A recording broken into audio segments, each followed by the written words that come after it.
En las últimas semanas hemos visto cómo la palabra migración es portada de noticias de los medios de comunicación. Las imágenes que ofrecen los medios son diversas. Quizá podríamos resumir diciendo que la imagen general es la de gente moviéndose. Pero la migración no es solo cambiar de entorno, y tampoco es un fenómeno nuevo de hace pocos años. Pueden ser diversos los motivos para que la gente decida dejar su país de origen, como crisis políticas, causas culturales, causas familiares, causas bélicas y otros conflictos internacionales o causas socioeconómicas. Para entender mejor la situación que vive el pueblo de Honduras, haremos una entrevista con el Dr. Omar Sandoval, uno de los portavoces de la caravana migrante, quien narra qué ha pasado con el pueblo de Honduras y hace un recuento del paso de la caravana por México. Hola, buenas tardes. Estamos con el Dr. Omar Sandoval, uno de los voceros de la caravana migrante de Honduras, y nos va a platicar un poquito con respecto a este fenómeno social y cuáles son las implicaciones que tiene en el territorio nacional. Y pues muchas gracias por estar aquí con nosotros. Gracias a ustedes, igualmente, gracias. Mi nombre, me presento, es Raimundo Román, soy parte de la Facultad de Economía. Y pues algo que me gustaría saber es cómo inicia esta caravana migrante, desde cuál es su origen. Sí, bueno, primero que nada, buenas tardes a los que están viendo y van a ver este video. Gracias por invitarme y poder compartir un poco, ¿no?, de este fenómeno. Honduras es un país con una riqueza natural incalculable. En los años 30, cuando en México los norteamericanos no lograron negociar en aquel entonces con los personajes de la Revolución Mexicana para buscar acuerdos para iniciar lo que le llamaron el proceso de colonización histórico. Y al encontrar eco, bueno, voltearon a ver hacia el sur. Y en esta mirada hacia el sur encontraron territorios vírgenes, afluentes o riberas de ríos con una riqueza natural, como te decía, incalculable. Y surgió el fenómeno bananero, que en aquellos años 30, los años 40, los años 50, 60, tener un plátano en la mesa para los norteamericanos y los europeos pues era un manjar. Y qué mejor que voltear a ver hacia países en una situación muy compleja, social y económicamente hablando. Como siempre lo han hecho, los norteamericanos lograron convencer a un presidente, Manuel Bonilla, para que a través de su autorización comenzaran a comprar, entre comillas, a los campesinos sus tierras, el poder que daba el billete verde, el dólar en ese momento. Muchos de nuestros campesinos se fueron con esta, como dicen en México, con la finta, y vendieron sus tierras a precios hoy irrisorios. Unas compradas de buena voluntad, otras arrancadas a la fuerza, como siempre ha sucedido. Esto con la benevolencia, ¿no?, de aquel entonces sanguinario presidente hondureño Manuel Bonilla. Y comenzaron a forjar su emporio bananero. Estamos hablando de que en la actualidad Honduras cuenta con una de las mayores bases militares estadounidenses. También ¿Eso qué representa en el territorio hondureño? Pues representa el control norteamericano.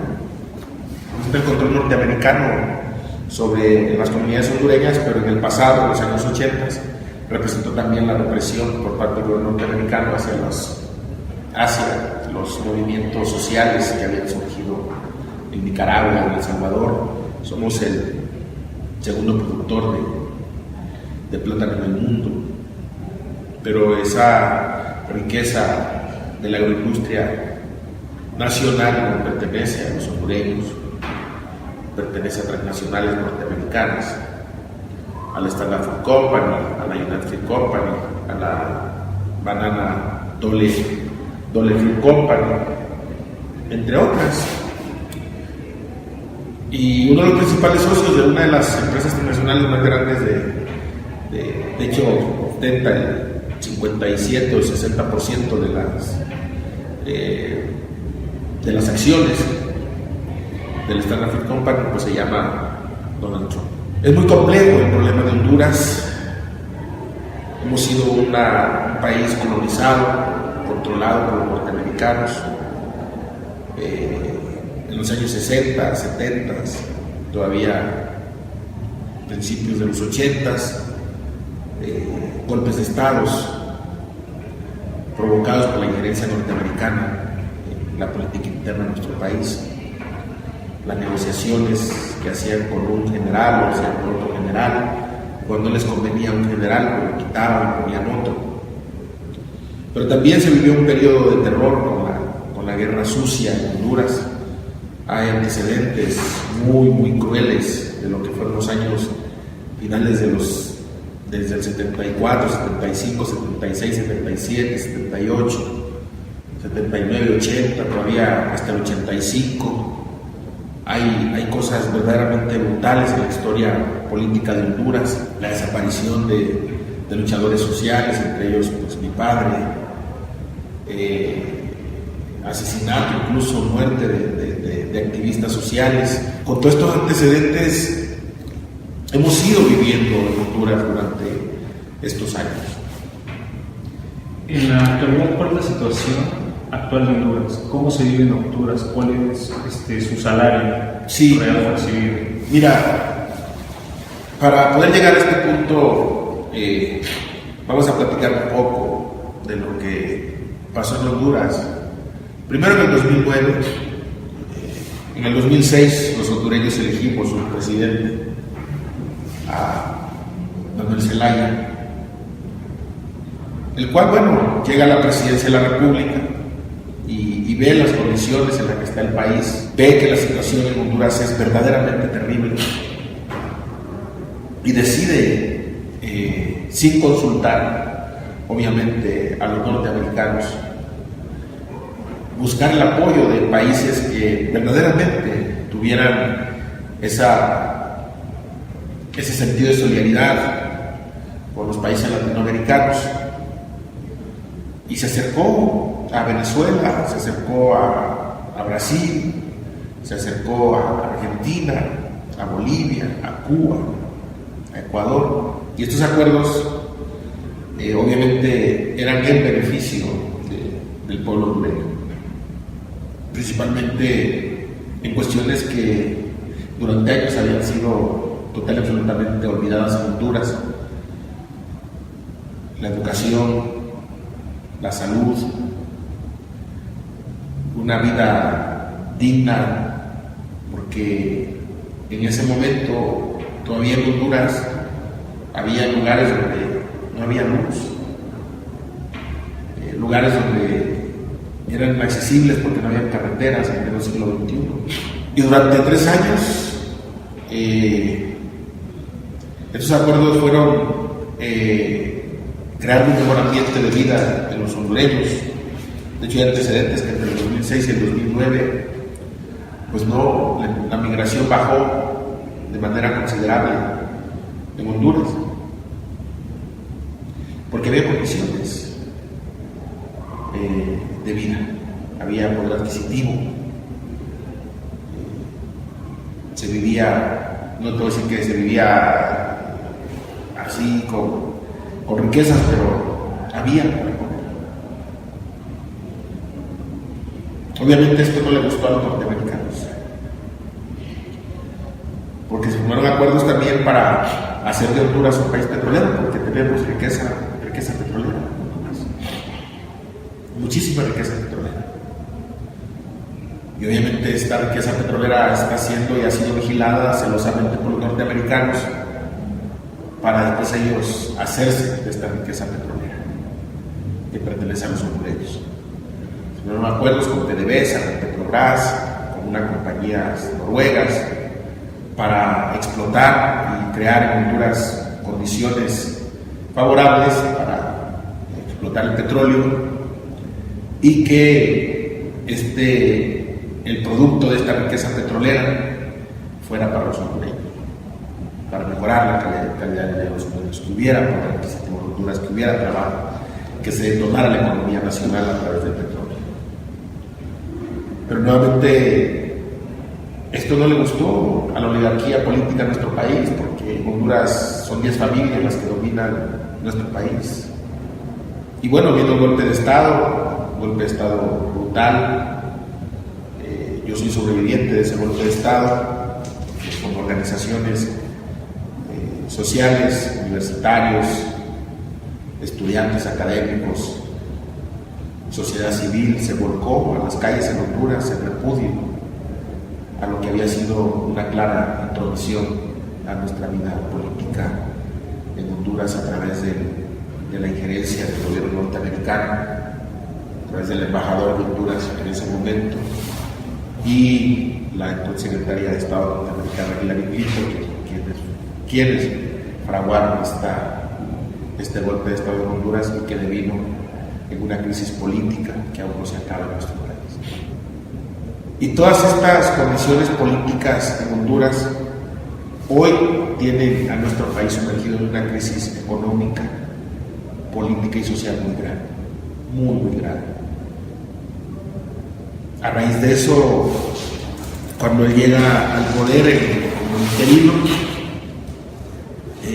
se desata la ola de violencia en Honduras, empiezan a incursionar en nuestro país los grupos del crimen organizado, de los cárteles mexicanos, comienzan a controlar el trasiego de drogas en Honduras, pero hasta ese momento no sabíamos cómo se estaba dando este fenómeno. Ya tiempo después lo supimos y hoy lo confirmamos, pues que el principal operador de los grupos de narcotráfico o el enlace entre el narcotráfico mexicano y la narcopolítica hondureña, pues era el hermano del presidente Celano Soto, que ahora está detenido en Miami, acusado de narcotráfico por una serie de delitos federales imputados por los norteamericanos. Y creció la violencia de manera exponencial. Hoy tenemos en Honduras la tasa de criminalidad más alta del mundo por cada 100.000 habitantes, tomando en cuenta el número de habitantes que hay en Honduras, que somos 10 millones de hondureños, y es de 54.5% por cada 100.000 habitantes. Es demasiado alto. Somos considerados, tristemente, la capital mundial del crimen por la incidencia delictiva que hay en Honduras. Solamente por abajo de Siria, y eso que no estamos en guerra. Somos la economía más pobre, la segunda economía más pobre de Latinoamérica, solamente por abajo de Haití. Tenemos una tasa de pobreza brutal, 70% de pobreza por cada 100.000 habitantes, 40% de pobreza extrema y 30% de pobreza. Y la pregunta que me hacías, el sueldo, 50 centavos de lempiras, que equivalen a 22 pesos, 23 pesos mexicanos. Es lo que gana el trabajador en Honduras. ¿Esto es al día? Al día. Y trabajando en condiciones de esclavitud en las maquiladoras chinas y coreanas que se han instalado en Honduras, con la benevolencia del gobierno hondureño, no pagan impuestos, explotan los directivos, los trabajadores coreanos, chinos abusan de las mujeres hondureñas, aprovechan su condición de inversionistas para abusar, no solamente laboralmente, sino que también física y psicológicamente de nuestras mujeres, de nuestras hermanas, en las maquiladoras, trabajando en condiciones, como te digo, de esclavitud e infrahumanas, obligándolas incluso a ponerse pañales para adultos, porque no se pueden retirar de la línea de producción durante el tiempo que están trabajando. Esa es la realidad de nuestro país. Muchos en México se han preguntado por qué no quedarse en Honduras y luchar por un nacionalismo y hacer una reforma desde dentro. Es difícil, es muy difícil. Y es difícil porque Honduras es el país más peligroso para los luchadores sociales. Levantar la voz en Honduras significa tu sentencia de muerte. Entre el 2015 y el 2017 murieron más de 28 compañeros luchadores sociales. Yo no puedo volver a Honduras porque también tengo sentencia de muerte, por así decirlo, por parte del gobierno del país. Entonces, desde afuera, desde donde estás, pues tienes que alzar la voz, buscar los espacios que te permitan denunciar lo que está pasando en nuestros países. En ese momento, ¿cuál es, usted es doctor, como ya he mencionado antes, cuál es el perfil de las personas que están llegando de Honduras a México? Pues es variado, pero en sí, el perfil de la primera caravana, de la primera caravana que partió de Honduras, eran campesinos, gente que no sabe leer ni escribir, con sus esposas, con sus hijos, con sus nietos, porque les cancelaron también la oportunidad de vida en Honduras al entregar el gobierno el pasado 2 de octubre, cuando ustedes conmemoraban aquí los 50 años de la matanza de Tlatelolco en Honduras. El gobierno terminaba de entregar un poco de la dignidad nacional a las transnacionales mineras, hoteleras, y igual a las petroleras, porque ya van a empezar en Honduras la exploración petrolera. Desafortunadamente, pues eso no es de los hondureños. Somos un país mineralmente rico, cambiando un poco la palabra, somos ricos en recursos minerales. Fíjate, yo tengo 52 años y la minera más antigua en Honduras tiene 67 años en el mismo lugar y no se han acabado todavía el oro que hay ahí en Santa Rita de Oro, pero nosotros decimos Santa Rita del Oro, porque hay oro en cantidad. Somos el segundo o tercer productor de cobre en el mundo, el cuarto productor de níquel. Creo que estamos en el sexto lugar en producción de plata. Hay otros minerales muy importantes en Honduras que hoy son la nueva era del mineral que se le conoce y que los chinos están agenciando de manera importante.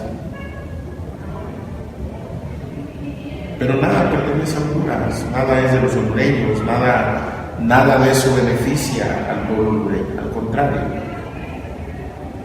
Somos una patria alquilada, como decía Gregorio Seltzer en su libro Honduras, patria alquilada. Se les han comenzado a integrar diferentes tipos de caravanas en su avance. ¿Nos puede decir con respecto a que estas caravanas no solamente son de hondureños, sino que también son de salvadoreños, y se ha distorsionado un poco lo que es la llegada no solamente al territorio nacional, sino el perfil de ir a los Estados Unidos?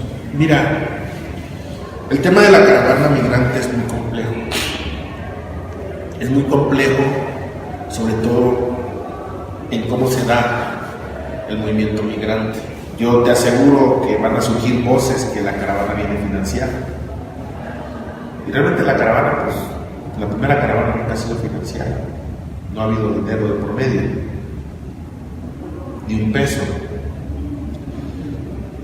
La caravana salió, me dice, es que tenemos que manifestarnos, tenemos que evidenciar lo que está pasando en Honduras con la entrega de los bienes nacionales, van a seguir habiendo desplazados. En Honduras tenemos cientos de desplazados por los proyectos mineros, por las hidroeléctricas. Y le dije, bueno, si tú consideras que puede ser viable poner en contexto la realidad de Honduras, pues adelante. Yo estoy aquí en México y pues ya veremos desde aquí, ¿no?, qué es lo que sigue. La caravana marcha y en el camino se le agregan otras gentes de Guatemala, de El Salvador, llegan a Tecunumán. Ya la caravana ahora sí que es el presagio de una caravana anunciada, y que nuevamente comienza a crear chaquetas mentales, por así decirlo, en el cerebro, si es que tiene, del presidente norteamericano Donald Trump. Y llega la caravana a México, el gobierno mexicano permite que la caravana pase, se le da cobertura a la primera caravana, pero días después sale otra caravana de El Salvador. Y esta caravana de El Salvador, los perfiles eran muy extraños, porque eran chavos jóvenes, no venían niños, no venían mujeres, solamente jóvenes de entre 18 y 23, 25 años, fuertes, con celulares caros, con tenis caros, con ropa cara, mochilas caras. Y eso no se dijo, nada de eso se comentó. Nosotros, cuando vemos esa caravana, vemos el perfil, porque me habla un amigo de El Salvador, me dice: oye, Omar, cuidado, va una caravana y no me gusta nada el perfil de esta caravana. Ellos traían dinero, ellos se movilizaron en autobuses, nunca caminaron. Y entre esos jóvenes de esa caravana vienen líderes juveniles de un partido que se llama Arena en El Salvador, que es un partido de ultraderecha. Los colores son iguales a los de un partido político en México, azul y blanco. Y muchos de los líderes de esos partidos, de ese partido, estudiaron aquí en México, estudiaron en el UTAC, estudiaron en el TEC de Monterrey, son amigos de Felipe Calderón, son amigos de empresarios mexicanos y son amigos de políticos del PAN. Y esta caravana, la primera caravana, fue agredida, pero no agredió. La segunda caravana, que es de El Salvador, agredió sin ser agredida, porque incluso tiraron bombas por todo. Y no eran hondureños, eran salvadoreños. Y en este contexto se ha ido desvirtuando la caravana. Obviamente, cuando la caravana entra a México, se le unen más gentes que ya estaban en territorio mexicano: nicaragüenses, venezolanos, ecuatorianos, argentinos. Venía de todos, hizo una mezcolanza. Pero todo el mundo dice la caravana hondureña, todo el mundo señala a la caravana hondureña, pero no conoce, no saben el contexto de la caravana. Y se comenzaron a sacar videos desinformando a la población, que tiraban la comida, que decían esto, que decían aquello. Pero yo he caminado todo este trayecto con la caravana, lo que pasó en Veracruz, lo que pasó primero en Matías Romero, Oaxaca. Bueno, en Chiapas fue menos tensa la cosa, pero en Oaxaca hubo agresiones incluso por parte de la misma sociedad civil. Nos fumigaron en Oaxaca. En Veracruz fue un trato verdaderamente indigno por parte de Miguel Ángel Yunes, al grado de mentirle a la caravana, de dividir la caravana, y esto ocasionó que desaparecieran 3 autobuses, que hasta la fecha no se sabe absolutamente nada. Llegamos a la Ciudad de México y los compañeros encontraron ese oasis de paz, pero también en la Ciudad de México hubo una serie de situaciones muy difíciles. Salió la caravana, decidió continuar, Se les hicieron propuestas, se habló con ellos, se les dijo, no hay condiciones por esto. Pero ellos venían decididos, entonces, pues no nos podíamos poner enfrente y detenerlos, porque se iban ahí.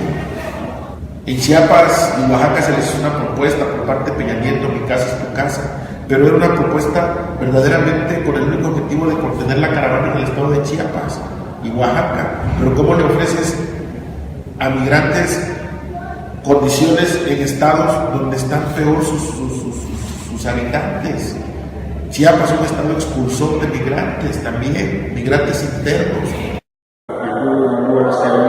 Son malagradecidos, que toda la comida que se les ha ofrecido la han despreciado, la han tirado, inclusive que donde han tenido asentamientos han dejado basura por cualquier lado, que básicamente son una caravana que no viene al país a fortalecerlo, sino al revés, a explotarlo. ¿Qué nos puede decir con respecto a eso? Fíjate, esa es una parte que primero me da mucha tristeza. Y porque pues esto sabemos de dónde viene, sabemos cómo se hace, y se ha sacado del contexto muchas cosas. Nada más te voy a decir algo así.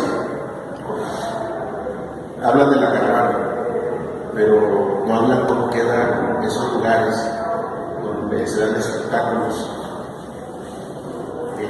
conciertos, y quedan cantidades, toneladas de basura, ¿no? Esa es una.